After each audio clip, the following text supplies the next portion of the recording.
Hi everyone, my name is Sarah Martin Abad, and this is my etiology project for Bio-275. I chose to do my project on HIV and AIDS because I feel like there is some confusion about the differences between HIV and AIDS, and sometimes people can use the words interchangeably, and they're both different diagnoses.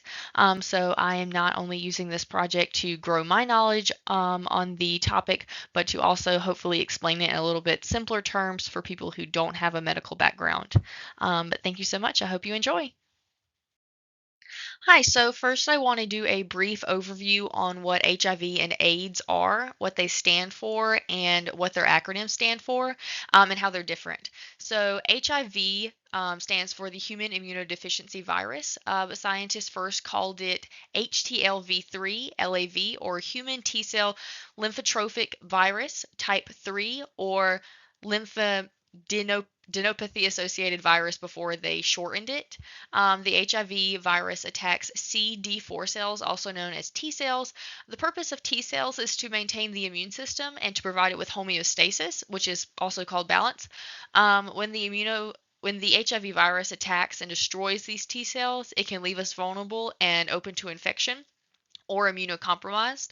Once you contract HIV, unfortunately, you have it for life. There is no cure. However, with the advancement of science today, many with HIV lead a regular life with the help of specific medications and regular checkups. When you first contract the disease, you may experience flu-like symptoms. However, there are some who are infected that present with no symptoms whatsoever. So that can kind of be difficult to know if you have HIV, and then can also lead to delayed treatment. HIV can be contracted multiple ways, and if left untreated, can lead to or progress to AIDS. So, AIDS stands for Acquired Immunodeficiency Syndrome, and this can also be referred to as Stage 3 HIV. This advanced stage of HIV usually happens to individuals who did not or were not able to receive medication. Like HIV, there is no cure, and it will result in death if not treated. To the side, you can see these virtual 3D videos I screen recorded of an HIV molecule up top, as well as an HIV virus on the bottom. I thought they were really cool to include because you can see a 3D replication of how it looks inside the body.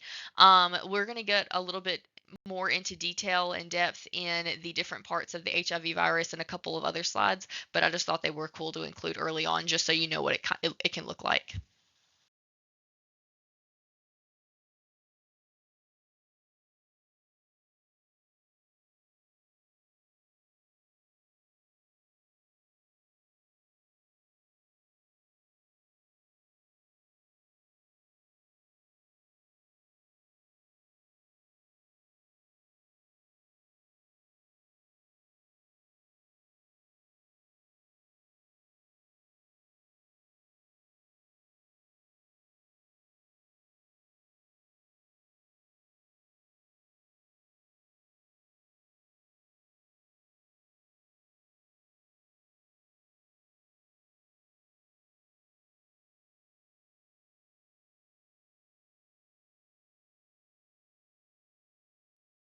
So HIV is grouped into the lentivirus genus in the family of Retroviridae. Over to the side, you can see the taxonomic classification table for HIV from its kingdom to the species. HIV can be classified as two types, HIV-1 and HIV-2. HIV-1 has subgroups, and within those groups, scientists have classified subtypes A and D as the oldest from an evolutionary standpoint. HIV-1 evolved from an immunodeficiency disease present in chimpanzees found in the central region of Africa. HIV-2 is evolved from Africa as well, carried and found in sooty mangabes from the western region. Listed on the slide, I also have a table comparing the two types, HIV-1 and HIV-2.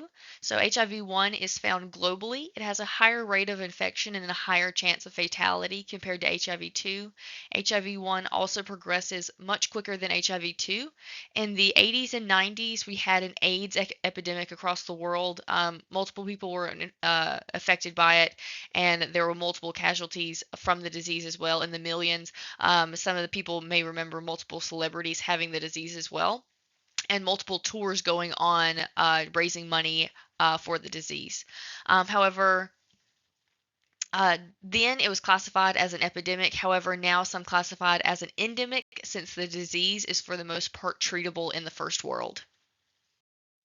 In second and third world countries, though, it is still responsible for millions of fatalities each year. Up in the right portion of the screen, you can see the progression of deaths caused by HIV and AIDS starting from 1990 to 2019 through epidemiologic and phylogenetic genetic analysis. Scientists approximate that HIV was introduced between 1920 to 1940. Looking at the HIV virus, I want to start with its genome, which is the complete set of genes or genetic material present in a cell or organism. The HIV genome, also known as proviral DNA, reverses the transcription of the viral RNA genome into DNA. The virus then degrades the RNA and integrates the double-stranded HIV DNA into the human genome. The virus is two identical single-stranded RNA molecules, which is enclosed in the core excuse me, of the virus particle and is approximately 100 nanometers in size. In the diagram that I had pop up below, you can see the familiar HIV molecule, which you also saw a 3D model of on the first slide, with the distinctive Starbucks cup shape inside in the middle. Inside is the viral RNA genome, and it's covered by its lipid membrane. So, how do HIV and AIDS work by way of transmission? Like I said before, HIV attacks and destroys the infection fighting CD4 cells, also known as T cells, of the immune system, making it difficult for the body to fight off infections, illnesses, and certain cancers. HIV can be transmitted multiple ways. Some of these ways include through unprotected anal or vaginal intercourse, sharing medical equipment. This is oftentimes to inject an agent, usually drugs, into the body. It can also be accidental, so medical professionals may poke themselves or get stuck by a contaminated needle of an infected individual with HIV. It can be transmitted through pregnancy, during childbirth, and breastfeeding. A lot of times, pregnant mothers will have to take retrovirals during their pregnancy or right before so that the baby doesn't contract HIV. And then they also, after that, have to be really careful about their breastfeeding. And then that you can also get it through blood transfusions. However, with the amount of screening hospitals and donation sites do on blood, it would be a low chance of someone contracting HIV through that way. So whenever you have HIV, you show 80% of people show symptoms, which are also called acute retroviral syndrome. These symptoms, like I said previously, are flu-like symptoms. Some of those symptoms can include fever, chills, sweating, mainly at night, weakness, pain in your joints, enlarged glands or swollen lymph nodes, sore throat, thrush, which is a type of yeast infection, usually common and present in the throat. You might see it on some children who have HIV, and then unintentional weight loss. After symptoms dissipate, the infected individual will usually show no symptoms, which also means no sign of being HIV positive. And then this can go on for 8 to 10 years from the infection. If an individual does not take any type of HIV medication, they will usually live for about 8 to 10 years before the infection turns life-threatening and results into AIDS, which is again equals fatality because there's no cure for it. So when it comes to diagnosing HIV, there are a couple different ways. The first way of diagnosing is through nucleic acid amplification test, or NAT, and that can detect HIV up to 10 days after exposure.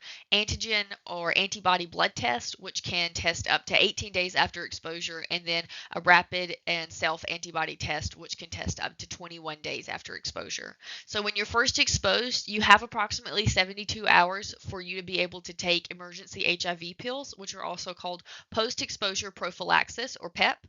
This does have the possibility to stop the infection, and so you would not have contracted HIV. An individual who does take this medication would have to be monitored for 28 days with continuous medical supervision. So some medications, and you can see some of the medications charts for HIV that I've listed above. I'm not going to go in and try and name all of these. Just give you a brief overview on the different types.